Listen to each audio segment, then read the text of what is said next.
Hi everyone, I just got back from my stay at a wellness resort in the mountains. Have lived completely off the grid since August. Just the mountains, the bears, and me. I must have missed so much while I was gone. Let me check up on that now. One eternity later. Hi everyone, it's been a while and I'm back from my hibernation. In the time that I was gone, a lot has happened. A lot of tomfoolery, to be precise. The Trump presidency has been going on for an entire year now, and it's not only had a lot of impact on the whole world, it's also had a lot of impact on pop culture. And it has somehow led us to the Mad Lib scenario of rap superstar Nicki Minaj being interviewed by recently widowed Erika Kirk at a pro-Trump TPUSA convention. Huh? That's a lot to take in, so let's start at the beginning. Since September of 2025, you may be familiar with the gentleman named Charleston Kirkington. Now, I'm gonna have to choose my words very carefully as to not have his supporters come and dox me. Charlie Kirk was a conservative commentator and the founder of the right-wing organization Turning Point USA. On September 10th, while debating students at a campus, a tiny fragment of lead found its way near Kirk's body, and right in that moment, he went from alive to not. Even though the name Charlie Kirk was essentially only known to his supporters and chronically online leftists who opposed his rhetoric, his assassination ignited people all over the world to come together, and he became somewhat of a model. Quickly, protests, not just in the United States but worldwide, started being held to honor his passing. The only reason why I know that these protests went international is because Sunye from the fucking Wonder Girls attended one, and that was one of the craziest crossovers between online worlds that I've personally ever had. Anyway, Kirk's assassination sparked a lot of outrage because most people felt like he was just some guy trying to civilly argue politics, and because of that, he lost his life. Now, I personally disagree with that version of the story. I believe that Kirk's rhetoric was very harmful and violent towards a lot of marginalized communities, some of which I am also a part of. But obviously he didn't deserve to diversity, inclusion, and equity because of that. Anyway, this led to his grieving widow, Miss Erika Kirk, to, instead of, spend time with their two young children who have just lost their father, to take over her late husband's work at TPUSA in his public appearances, complete with glitter get-ups that look like they'd be worn by a guest judge on RuPaul's Drag Race, and fireworks like she's about to perform at Eurovision. And soon, she would somehow end up sharing the stage with rap superstar Nicki Minaj at TPUSA's year-end event, America Fest. Yeah, I knew you were waiting for how Nicki was gonna fit into all of this. So, Nicki Minaj has been on quite the downward spiral in the last few years. This is something that I've talked about in a previous video of mine, go watch if you're interested. However, in that video, I was extremely charitable towards Nicki and her horrible behavior, and in this video, I don't feel the need to do that anymore just because of how low her behavior has sunk in the recent months. So, since the death of Charlie Kirk, Nicki has been, so to say, radicalized into the alt-right pipeline, kinda like your younger brother who spends too much time on Reddit and 4chan. Only here, it's a high-profile celebrity in her 40s. It all started when she posted, like many other people, in honor of Charlie Kirk's passing. With Nicki's fanbase overwhelmingly being made up of queer people, people of color, and women, she quite logically got some backlash for that. However, Nicki has a bad habit of not being able to log off the internet and reflect on her behavior, so she doubled down. Within days, she was thanking the Trump-ran White House for using her songs in their transphobic TikToks, and thanking Donald Trump for standing up against Christian persecution in Nigeria. Which, not even a week later, she was invited to speak at the United Nations for. Any normal person would honestly be very confused by this timeline, but as a vehemently online person, I unfortunately knew exactly what was happening. Miss Onika Tanya Mirage had become a right-wing grifter. Let me give you a crash course on Grifterology 101. If you don't know what a grifter is, essentially what most people online understand as a grifter is a public figure engaging in political discourse, usually right-wing discourse, with the intent of financial gain. Think of Candace Owens, Ben Shapiro, Steven Crowder, those people. A lot of them usually never say anything of real substance, they just engage in meaningless, petty culture war bullshit about how the trances are coming for your kids to distract from actual real-world issue like capitalism. Most of them don't even actually believe in what they're saying. A few years back, there was a video of notorious conservative grifter Blair White exposing her peers for not really believing in what they advocate for online, but more just saying whatever would get them the most engagement. It's fair to mention though that Blair White went straight back to her usual grift after this video, so I guess those pockets must have been getting empty. Anyway, there are a lot of companies, usually invested in by oil billionaires, I'm not joking, funding these grifters to spout their bullshit propaganda. PragerU, The Daily Wire, Turning Point USA, which is founded by our main man, Charlie Kirk. When these companies catch wind of an aspiring grifter, they'll be sure to invest greatly in them and give them a fat paycheck, a speaking circuit, and way more social capital than they could have ever dreamed of. It's basically the conservative version of an industry plant. When you apply this logic to Nicki, it suddenly makes sense that she's speaking on behalf of Trump at the United Nations and getting interviewed by rising star of 2025 Erika Kirk at a TPUSA event, literally just for making a few tweets that were pro-Trump.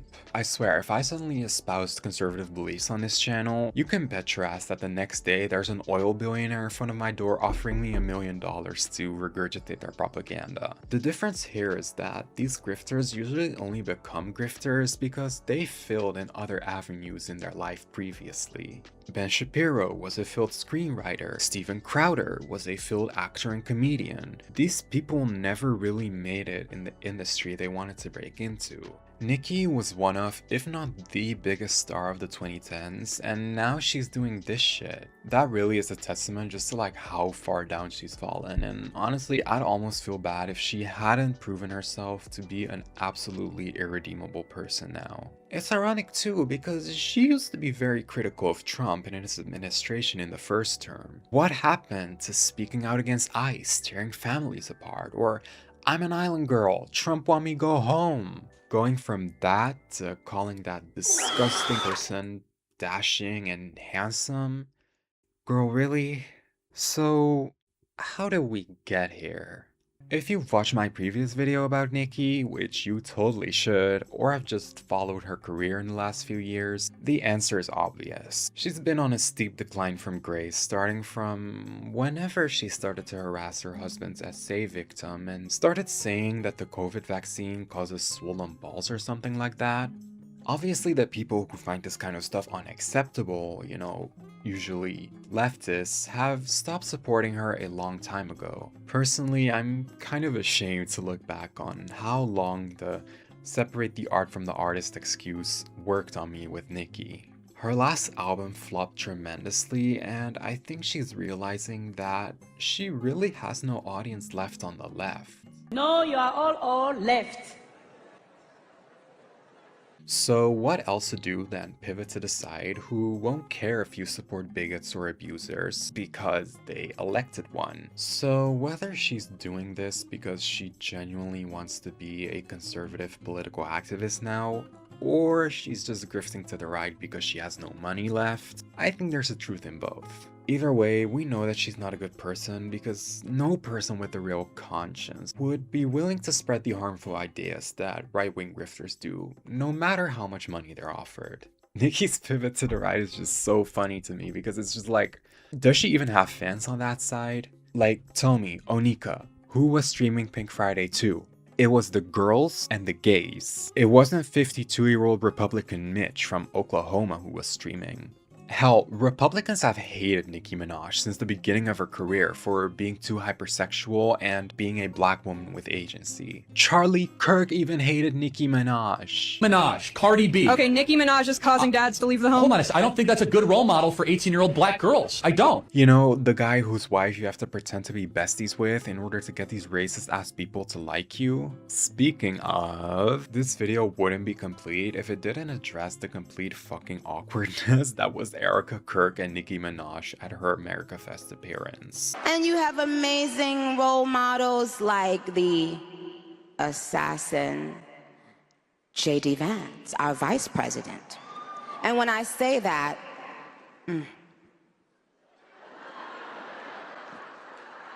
Just apart from the absolute absurdity of using your husband's death as a business opportunity to become a celebrity, Erika Kirk is also just such a charismatic black hole. Obviously disregarding his belief, Charlie Kirk obviously had learned how to make his points sound convincing. Like, public speaking was something that he was good at.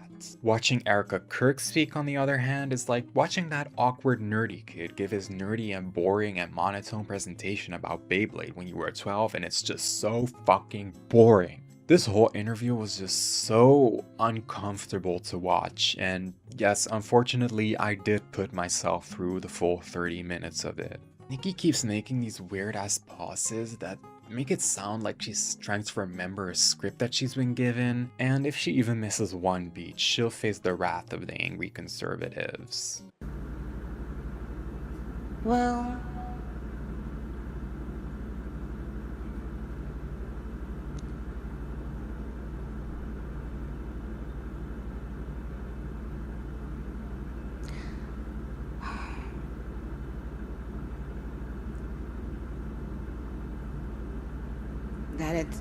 that it's okay to change your mind. I really don't think this interview is worth watching in full, like it's just a whole bunch of nothing, really. I don't like people making other people feel badly about themselves in any way. Honestly, the main question that's been burning on my mind throughout all of this is, how have the Barbs been coping? Surprisingly, a lot of them have regained their common sense. There will always be the rabid and dedicated fans who will stay with Nicki no matter what she does. However, in my experience, this appearance with Erika Kirk was the breaking point for many people. And a lot of them have even been making a stance towards Nicki directly, and I think you can imagine how well she's taking that. Morning, Queen. Good morning, King. How are you? I'm making it. On my way to this job that barely wants me there, but I'm still pressing Why through. not? Why not? Well, since this new administration came in, people of color don't get the same treatment that we used to. Good night, big one. Okay? I knew it was the reason I wasn't following your ass.